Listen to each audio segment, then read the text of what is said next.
On episode 195 of the Tennis Files podcast, you'll hear about the 8 biggest mistakes that you're making in your tennis training with special guest Peter Freeman.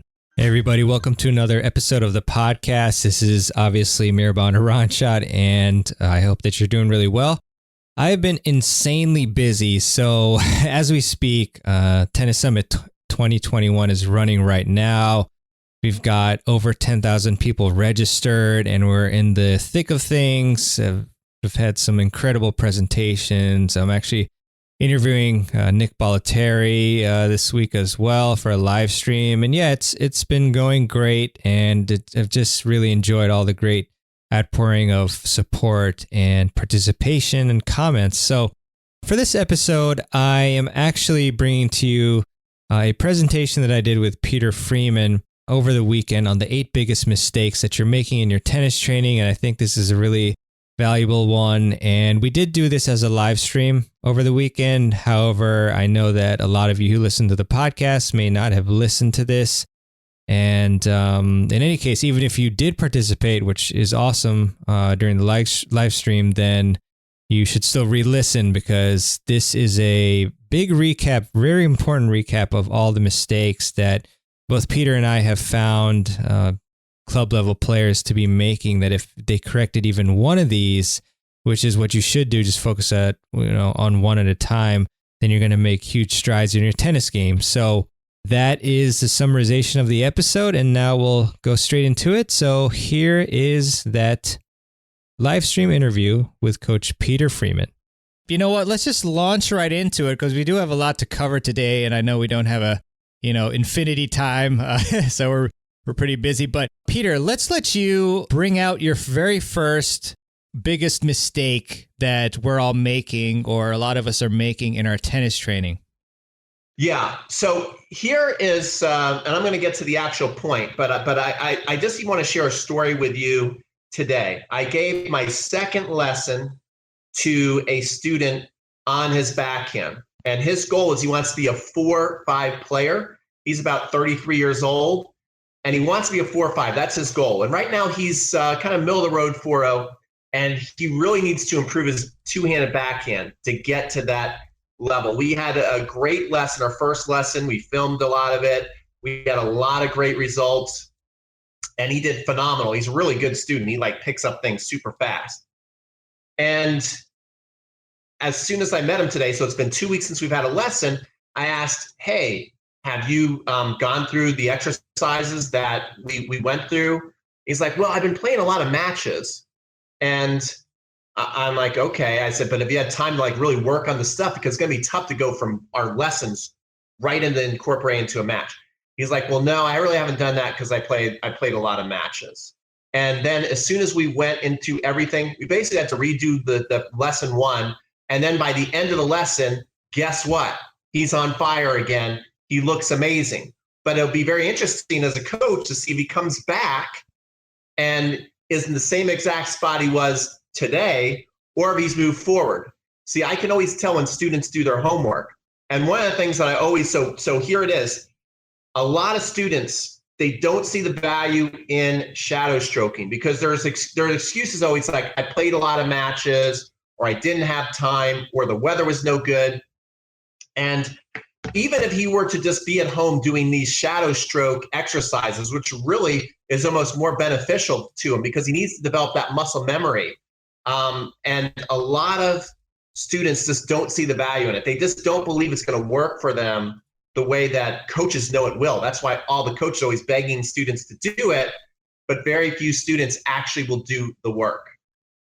That's really great stuff, Peter. And I can definitely empathize, because I remember actually doing a live stream with you. And then a couple of days later, I got an email, and this individual basically said that they couldn't do any training because it was raining outside. And I said, oh, how about you do shadow strokes? And the response I got was kind of almost dismissive. But shadow strokes are really, really beneficial. And I mean, you can do them anywhere.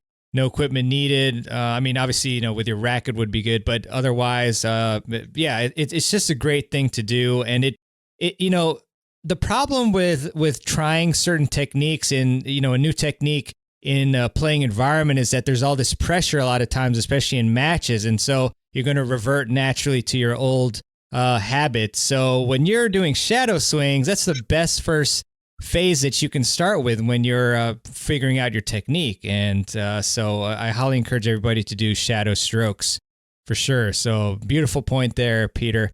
So I will go with, actually, let's look at the comments here. Okay, great. Just some checking if there's any comments on that. So before I launch into my first point, I just want to give a big thanks to our sponsor for the summit, Slinger Bag. I have one of these, and you can see it kind of behind me. I love their ball machine, and I've been using it a lot recently. So big thanks to Slinger Bag for their support.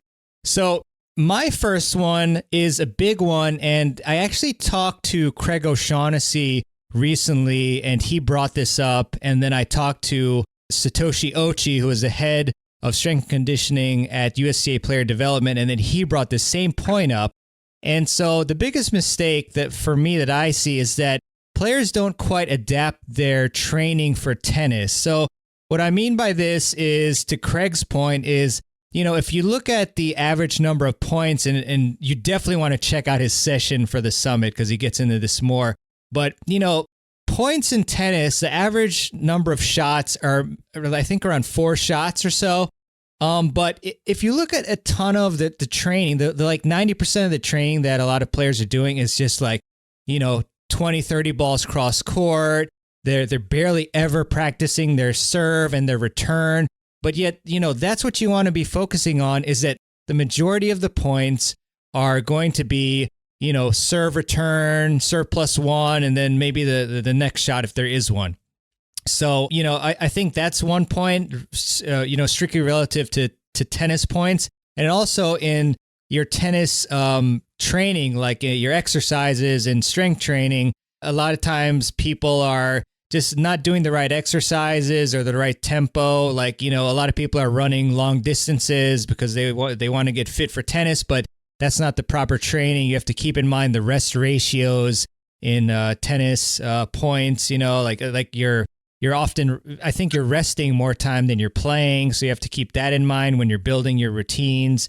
So you really do want to make your training, both the tennis and you know, physical, like weight room and so forth, and agility, like gear it towards tennis and make sure it is towards tennis and not something else. And you know, when you first start training, it's fine to make it general, but you know, then you want to make it more specific. So we have a lot of summit sessions, which is why you want to get your ticket, that touch upon all this stuff. So yeah, that's my main first point here. I mean, do you have any thoughts on that, Peter? Well, yeah. First of all, I am so, I just have to kind of go off topic a little bit here and go, I'm just loving to see all the comments. All the activity is amazing, all the energy. I am reading Don and Gary and Chris and everybody is saying that they're so happy to be with the tennis summit, which, Mehrban, I just want to congratulate you again on this being your 5th one. So we do feel the love, guys. So we are not ignoring you. We see these comments coming in. Please keep them coming. We love it. And one of the comments was by Robert Foster, who says, how much time should you spend shadow stroking? And let's just think about what Mehrban just said about how we train, and that we need to train more tennis specific. One of the things that I still do for a workout, and I don't know if you guys can see that. Let me know if you can see that or not, Mehrban. Can you see my I can kind of see it. Okay. It's a little bit hard, but basically yeah. what I'm trying to show everybody, I don't think it really shows very well because of light, but I'm trying to show everybody that I have a Tabata timer. And basically, a lot of my workouts, I'll put the timer on for sometimes 10 seconds, 20 seconds, 15 seconds. So a short burst of energy. And I will do shadow stroke cardio workouts. I'll be like, okay, I'm going to run on out 3 or 4 to 5 steps. Pretend I'm hitting a forehand. I'll get my Topspin Pro and hit that until the ringer goes. And then I'll have like a 10 or 15 second break because you have like a 25 second break. So I'm like, if I can get ready in 10 or 15 seconds and be comfortable with that and go hard for 15 to 20 seconds, which is probably twice as long as regular point, and I'm working on my technique, I'm checking a lot of those boxes off. So just right there. And Robert, lots of times, you know, people say they don't have enough time for a workout. A lot of times you just do that 10, 15 minutes. You'll be gassed, especially if you're giving as much effort as you can, and you're improving your technique, you're improving your cardio, you're improving your footwork steps. So that's a workout I just encourage so many of my students to do. And again, another one of my favorite students, the second lesson I had today, this guy always gets tired in our lessons. And every week, and again, I love this guy. I don't want you to think like, because we're giving tips, sometimes it sounds like we're talking down you guys. I literally love this guy. But every week I ask him, because he gets winded every week, I said, did you do the Tabata workout, the shadow strokes I told you about? No, I didn't. And really all it takes is 10, 15 minutes. That's right. That's right. Beautiful comments there, Peter. Really appreciate it. So we did get some questions about the summits. I just want to, clarify and not leave those behind, obviously. So Miriam, great question. I see several sessions are listed for the same time during the week. Please explain to first timers like me how this works. No problem. So for a lot of these sessions, they are listed at the same time because they're going to be released at the same time. So the thing with these coaches is a lot of them are just so busy that we end up recording some of the sessions like before the summit. And then what we do is we release them at the same time.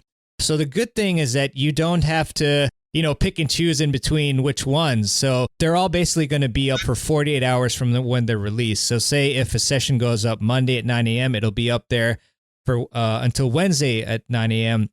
and so forth. So Tuesday morning, stay up till Thursday morning. And that's with the free pass. And then we'll talk a little bit later about a special offer where you can get lifetime access to all the lessons plus a lot more. So stay tuned for that. So hopefully that helps, Miriam, and thank you for the great question. Hey, Kareem, how's it going? Nice to see you again. Oh, see, look at this great comment. Peter, I added 10 miles to my serve. Thanks to you. There you go. Thank you. Thank you, Kareem. Love Big it. into our challenges. Yes. So yeah, and again, a lot of great comments. Apologies in advance if we don't get to all of them. We just have so much to cover, but you can always email me as well, and that way, I'll answer your questions. So, Peter, how about you go to the next one? The next one. Okay. I actually want to give the same student who did not do any homework, right, in the couple of weeks, and he came out and he was kind of in the same spot. He kind of had the same habits that he had in our first lesson. But I want to give him props because both of our lessons, he came with a small video camera and a tripod. And that is very, very rare that someone films themselves. And we have such a productive lesson because I'm giving him the tips, he's hitting the ball, and then I'm telling him, I'm giving him the audio feedback. I'm like, yes, you're doing it. It's great, and then he'll hit a shot that's amazing. I'll be like, okay, let's stop the lesson. Let's take a look at that shot, and he can look at that just after he felt it. And the connection between, like first you hit it, so you feel it. Then the coach is telling you, man, that looked amazing. Then they're like, let's take a look at that. And he can see it all happening. And then on the flip side, sometimes they'll say, you're just not getting it. You're too close to the ball, or you're short coming over your shoulder. You got to reach out. And he can see that. And then even be able to show, like, wait till you see the first 3 shots you hit, and then let's take a look at the last 3 shots you hit. And to be able to see those differences, especially when you're feeling it, is so powerful. And a lot of students are just afraid to video themselves and look at it. And I think maybe it's because you're like, sometimes, as they say, the truth hurts. Sometimes even look at things I do on video and go, oh, I thought I was looking better than that. But the more you look at it, you can go, wow, I really see where I can improve. And then especially if you're starting at ground level, don't look at it as a negative thing. Look at like, okay, this is where I am. And then you can see the improvement, step by step, week by week. It's undeniable. And even if maybe you don't start off with much confidence on the videoing yourself, after a month or two, it's going to build your confidence. And then you're going to be out there in your match and you're going to know what you look like. You're going to know what you're capable of. Okay. And it's a very, very powerful tool. There's no excuse because everybody's got a phone. Everybody's got a camera on their phone. So it can't be like, I'm not tech savvy. That is not an excuse. I'm not tech savvy. If you can use your phone and to take a picture, take a video, you can do it. And You don't need somebody to video you. Just get a tripod, just like this guy does. You go to Amazon, you get a tripod for 10, 15 bucks. Yeah. That's it. Yeah. Beautiful. Yeah. I can't stress enough, how important it is to videotape yourself. I actually had Ian Westerman from Essential Tennis on my podcast, and he went on like a 20-minute rant about it. But it really is amazing and illuminating. You may think that you have a great forehand, for example, but then when you videotape, you might see, wow, actually, my footwork isn't as good as it could be, or I have a hitch here that I never thought I had, or, the way I constructed this point was actually very suboptimal. And you wouldn't know that a lot of times without videotaping yourself. And, obviously if you have a coach with you, then they can see some of these mistakes, but it's very ideal to have that videotape. And it's great to just study film. Some of the greatest athletes in the world, they're always studying film, or most of them really. So great stuff. We have a lot of questions here. So there's been some questions, Pete, about Tabata. So what app do you like? I think it's literally just says the Tabata app. I just basically went to, since I am on an Android, you have Play Store, and I type in Tabata. It says Tabata Timer. That's the name of it. It says Tabata Nice. Timer. And but if you just go to your app store and you type in Tabata Timer, they all pretty much work the same. And it's really cool because you can put the number of cycles and how long it is. So one thing that I like to do, I usually like to do 16 cycles, 25 seconds on, 10 to 15 seconds off. So that rounds about 9 minutes. And again, sometimes I'll do 9 minutes. I'll be like, okay, that's all I have time for today.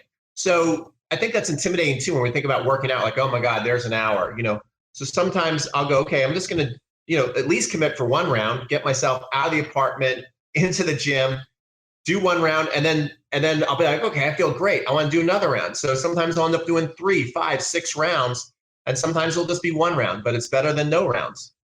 Yeah, beautiful, beautiful. So we got a question about actually sharing your. Some people want to see your Tabata workout, Pete. You ever going to share that, or is that proprietary? I actually have Tabata workouts inside of a lot of inside my membership, and I think if you type in Tabata tennis workout on YouTube, you can see me doing it. I think I have a video out there where I'm doing a Tabata workout. There you go. Maybe, you know what I'm going to do? Here's what I'm going to do. This is what I'm going to do. I will commit this for you guys.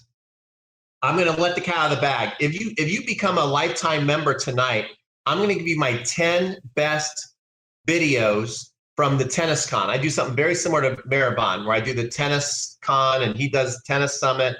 But I will this week, and it will be a bonus that I will send you, I will film myself doing a Tabata workout this week, a brand new video, and I will send it to you by the end of the week. I'll see everybody who is one of my buyers on my list, and I will send you the Tabata workout, but only if you're a lifetime member. Wow, that's amazing, Pete. I did not expect that. I was so surprised that I actually froze on the screen, I think. But yeah, that's amazing. Thank you so much for that. And we'll repeat that later on, but that's awesome. We got one other question. So, Pete, any thoughts on Coach's Eye versus Swing Vision? I feel like I've seen you use one of these. Love both. Okay. So Coach's Eye, you can basically take yourself frame by frame, which is really good. Swing Vision I think Swing Vision gives you a lot more data. You can see how fast your ball is going, how much spin, if you hit a top spin ball, if you hit a slice ball, it shows where the ball is bouncing. So I think if you want to kind of see your rallies and see where the ball is landing, kind of see maybe watch your match back, I would use Swing Vision. If you want to film yourself close up and just scroll and draw on yourself and things like that, I would use Coach's Eye. Gotcha. Very cool. Let me take that off. Okay, awesome. So let's get back to the list. I know we have a lot of stuff, like I said. So this is a real classic issue that I had when I was playing, and I'll just give you some background. When I was a junior, I I had so many misconceptions in tennis, but one of them was that I didn't want to warm up because I thought, why should I waste my energy warming up? Especially like when it was a hot day, I felt like just conserve energy, conserve energy. But then, I on occasion I'd get injured, and I felt like I'd always have a slow start, and I wondered what was going on. And so, fast forward to many years later, I interview all these wonderful experts in tennis, Dr. Niro Jayanthi, and he mentions, hey, it's extremely important to warm up. I talked to Rick Macy actually just a few days ago, and he says it's really important to warm up. That's my number one tip for amateur players. And I talked to Mike Boyle, who's one of the top fitness experts in the world, and he says how important it is for people to warm up. So unfortunately, I don't, I see a lot of people who just fail to warm up before their training and before their matches. And it's just extremely important because, you decrease your risk of injury when you have a proper dynamic warm up. And I have one that I put on YouTube. So if you just go to the Tennis Files dynamic warm up, just search that on YouTube, you'll see it. It's, I already lost my train of thought, but basically you want to perform a dynamic warm up before you're playing. You play your matches. It can be like 10 minutes or so, but it's going to really also enhance your performance because it's getting your muscles ready for the exact same movements that you're going to perform on the court. So just highly encourage you to do a dynamic warm up and not just jump out on the court and start playing, because then you're going to A, have a slow start, and then B, be at a higher risk of injury. So any thoughts on that, Pete? I have a lot of thoughts on that. First of all, that's a great discussion there, Mehrban, and it brought back a flashback to I got to play a couple of years. Now I run TennisCon out there at Newcomb's Ranch, so I don't play on the team anymore. But there was 2 years, like this camp's called Tennis Fantasies. So you'll play for like a John Newcomb, a Mark Woodford, a Roy Emerson, Rod Laver, like it's amazing, the Jensen brothers. So one year I played on Roy Emerson's team. And he would always say this to everybody, just not to me. He would say, all right, mate, when you get out there, it's flat to the boards. And what he meant, basically, like once you start your match, he wants you going 100 miles an hour. And I got to interview John Newcomb for a course I made, The Legend's Guide to Tennis Mastery, and completely different. They were not in the same room. And so he was talking about playing all the different legends. And he's like, when you played Roy, you were always down 3-0 because he always came out so fast. So it was really intimidating because he always was flat to the board as soon as the match started.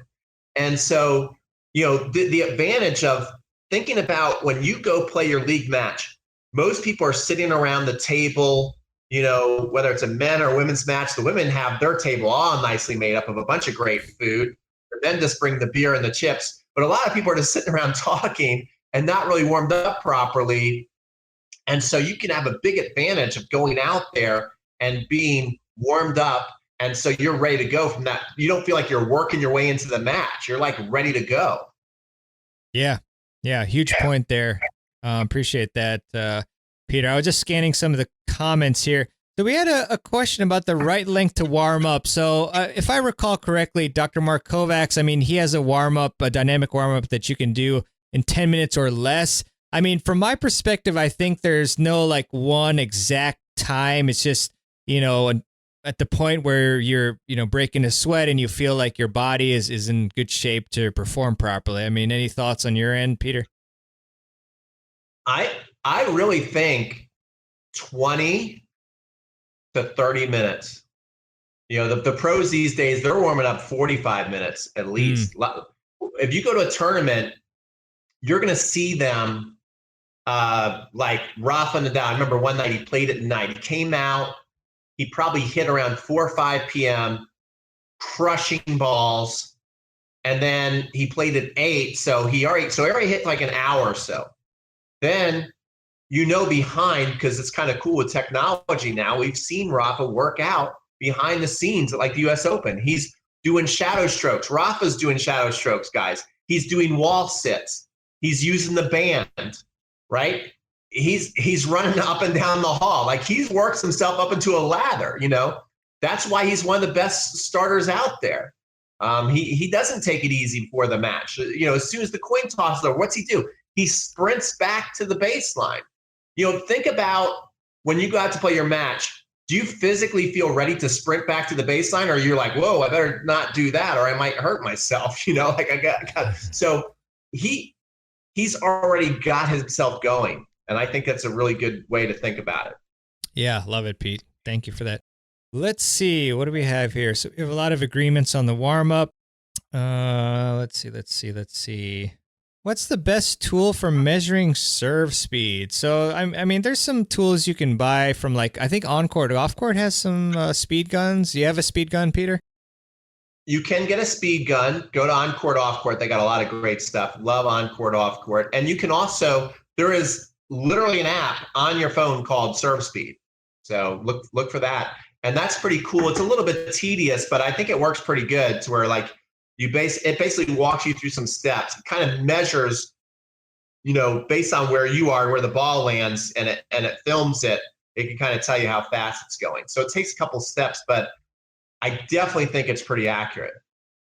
And the swing vision also shows the speed of the serve. So that's really good too, right there.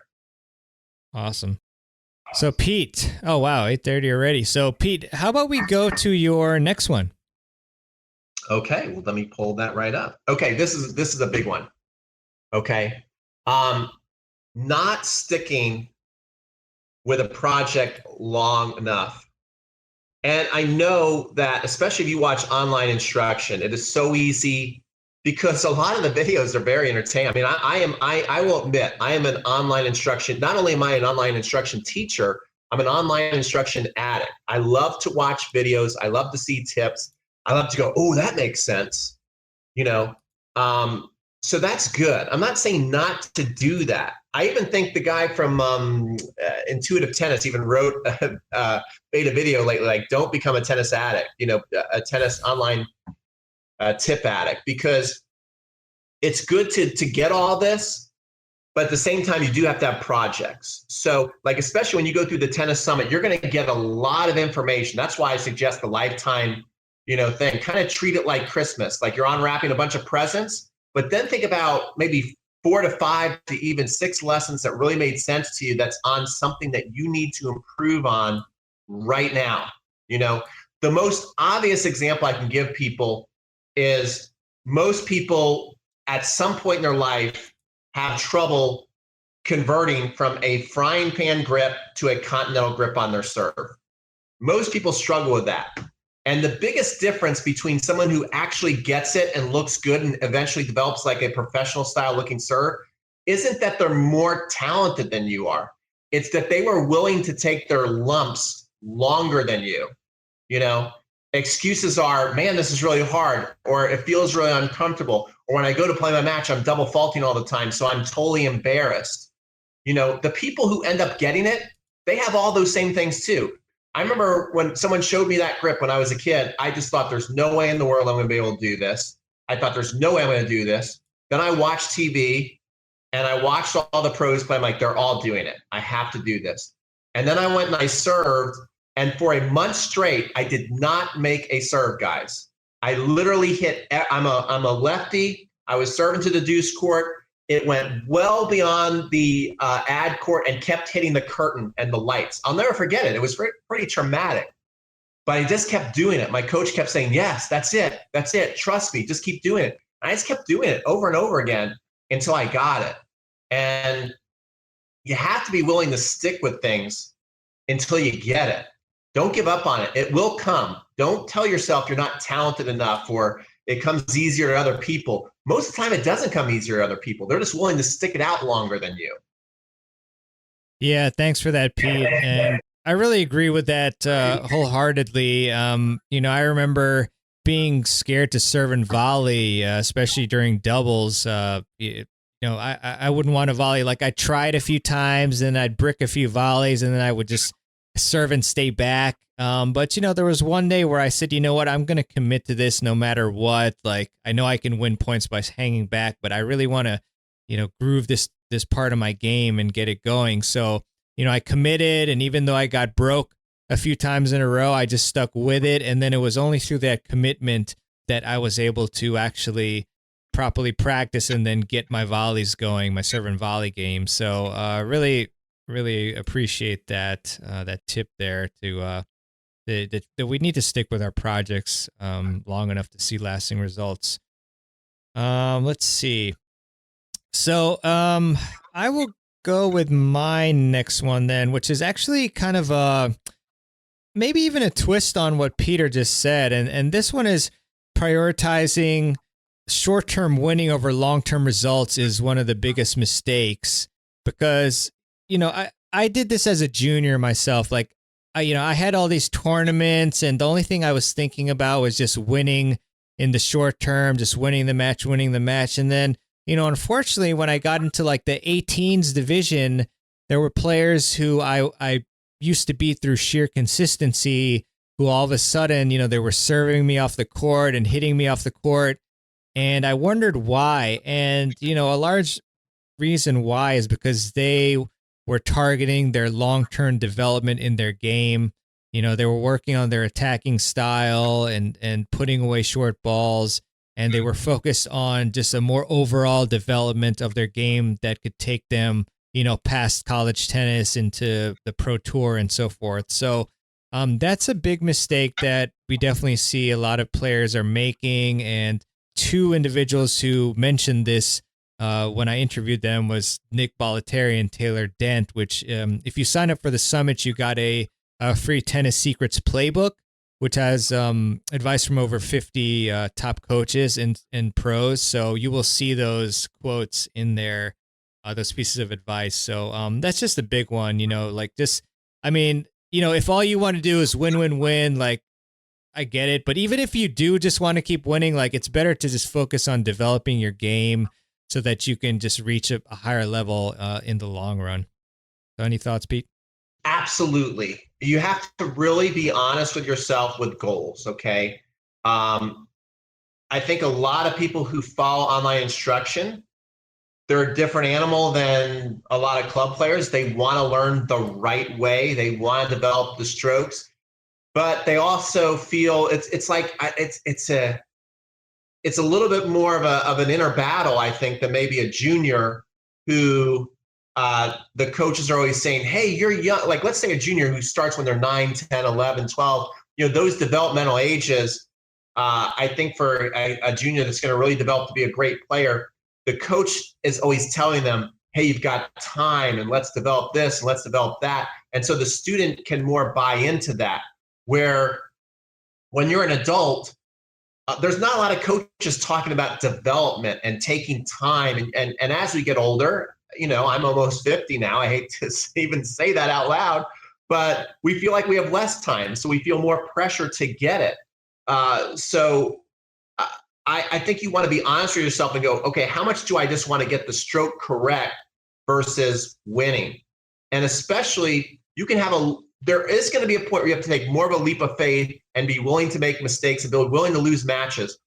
But I also like to encourage my students to treat it like, you're developing a product for Walmart. A lot of people, just like my student who for 2 weeks didn't practice and went and played a lot of matches. What's going to be tough for him to just implement what he learned in a lesson the next day. So what I like is if you're learning a new thing, think about you're making a product for Walmart. You don't need to show it in your match right away. You can still use your old stuff that works. That's product ready. That's ready to put on the shelves. It's been battle tested. It works in matches. But the most extreme, again, continental grip serve. You take one lesson on the continental grip serve and you have a little bit of success. It's probably not ready to bring and put on the shelves of Walmart and sell. People are going to bring it home. It's going to be broken. They're going to want their money back. So, be willing to have secret projects that you're working on behind the scenes, build it up, build your confidence in it, start to do little tests on yourself. Going, okay, how many in a row can I make out of 10? How many serves can I make out of 10 with a continental grip? And can I see the serve go in? So if you do that, by the time you finally bring it into your matches, you don't feel as much pressure because you trust it more. You're not going to trust something that isn't developed. Yeah, love it. Thanks for that, Pete.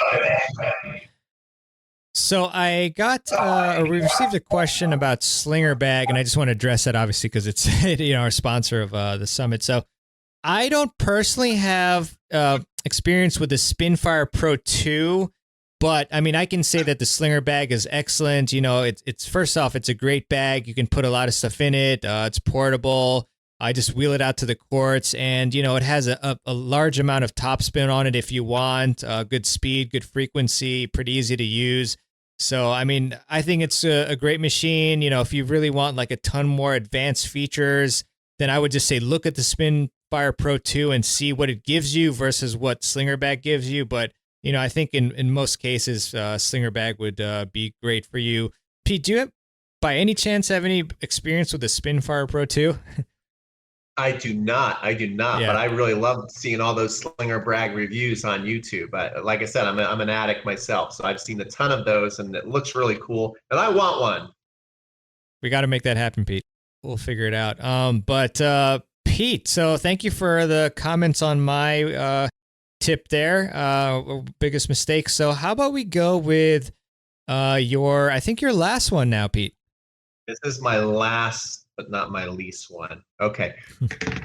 This is pretty cool because I just did a video with this 10-year-old girl who, again, I'm helping at this high performance academy. Her name's Hannah Banana.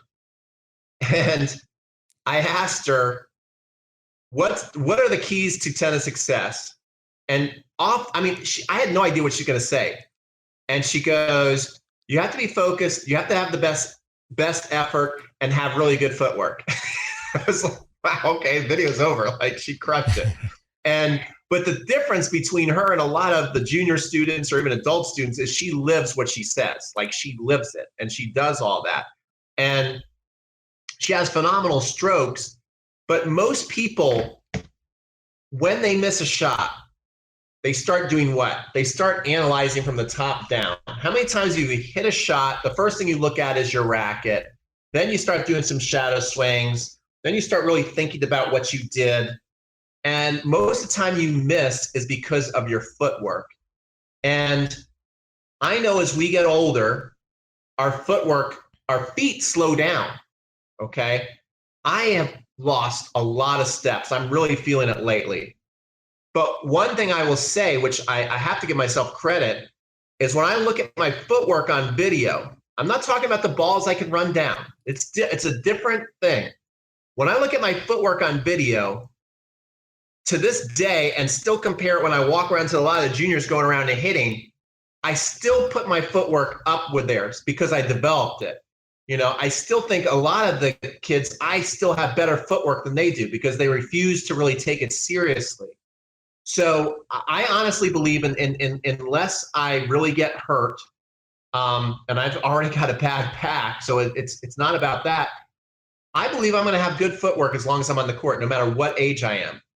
I'm not saying I'm going to be super fast. I know I'm going to get slower and slower, but I think my footwork will always be good. I think I'm always going to do a boxer shuffle. I think I'm always going to do a split step.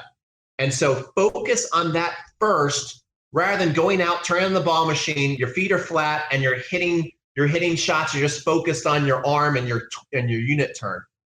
Feet first. Pete, beautiful advice. If you don't get to the ball, if you're not in a proper position, then beautiful technique's not going to save you. And again, in the playbook, I remember Michael Russell, who was a top American ranked pro. He said that if you work on your footwork and your spacing is good, then it's much easier to hit the ball. It's not always about technique. So that's a great piece of advice. And for myself too, when I get nervous in matches, the first thing to go is my footwork. And so I try to re-engage that and just have as much intensity on my footwork as I can. And that always helps me play much better. It helps me be consistent when I focus on that. So thank you for that piece of advice there. Oh, we do have an interesting question on the Sweet Spotter. So Rick, I'm a friend of Jan who has created this Sweet Spotter, and we actually filmed some content very recently. And so I got to use the Sweet Spotter, and I definitely endorse it. I think it's a really cool product, and it really does help you highlight technical inefficiencies. So And if you want, you can email me. I actually do have like a special discount that you can get through me if you want. So totally up to you. But awesome, Pete. So let me get to my last one. So this is all about planning. You know, Alan Lakin said that if you fail to plan, then you're essentially planning to fail. And so, you know, one of the big things that we forget to do is to plan. So like, you know, when we have a practice session, what are we doing during the practice session? What is the objective or objectives of the practice session? What are the actual drills? I mean, I'm sure that, you know, 90% of you at one point or another have gone, you know, have asked a friend of yours to practice, right? And then you go there and then there's no plan. And then that's when you go to hitting, you know, 50 balls cross court the whole time. And then, you know, you're not practicing with specificity, as I mentioned in my first big mistake. So having a plan in place, like, you know, knowing what you need to work on to elevate your game to the next level is key. And then planning, you know, allocating time and drills, specific drills to working on your game or practice sets or whatever it may be. It really just planning is so key in life, just generally with everything. So that's another of the biggest mistakes here. What do you think, Pete?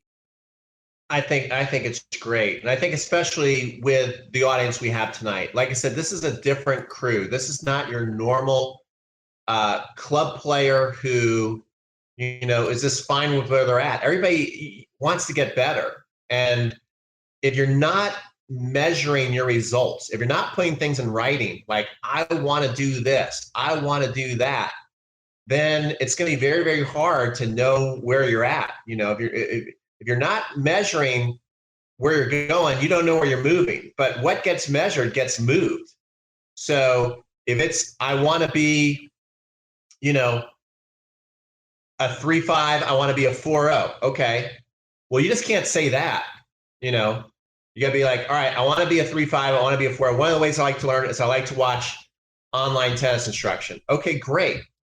Is watching online tennis instruction going to get you to being a 4.0? Probably not if you just watch it. So you're like, okay, I'm going to watch 3 or 4 online tennis instruction videos, you know, this week on the serve or whatever. I'm going to watch it. Then I'm going to shadow stroke. Then I'm going to film it. Then I'm going to go out to the court. Then I'm going to see how many out of 10 I make. Then and then maybe just start to measure how many out of 10 do I make? Okay, I made 4 out of 10 with my new grip. Then after a couple weeks ago, okay, you know what? How many in a row realistically do I think I should be making at this point based off of watching these same 3 or 4 videos, shadow stroking, going out to the court, and then hitting 10 serves? Okay, I think I should be 6 out of 10. Okay, if I don't make 6 out of 10 today, I'm going to do 10 sprints to the fence and back, or I'm going to do 30 push-ups, right? Or I'm going to buy my wife dinner, or I'm going to buy my husband dinner. Like once you start to do that, that's completely different than I'm going to go to tennis practice, or I'm going to watch a video. Now you're really putting a system for improvement. Yeah, I love that, Peter. I'm actually putting together, you know, all the points so that we can recap it. But yeah, you know, I particularly love the accountability aspect that you put down or that you explained to us, because a lot of players, you know, they're not as intense as they can be in their training because they don't have that accountability. But when you introduce that, that's when things happen. That's when you practice at your most, you know, your highest peak of intensity. So really appreciate that, Peter. Let's see. Any comments, Peter, that you want to address here? I just love seeing all these things. You know, do you have any advice on footwork for seniors? You know, absolutely. I think that's all different. You know, I mean, I teach one senior who doesn't move his feet. He's like 62 years old. He's in unbelievable shape. I ask him, I'm like, do you have knee pain? No. Do you have back pain? No. Do you have any pain? No. Well, that particular senior, he's 62. That particular senior should be putting fear into his opponents by moving his feet. That could be an intimidation factor. Okay. But let's say you do have some problems. Let's say you hurt. I heard this one story about Roy Emerson when he was 60 something.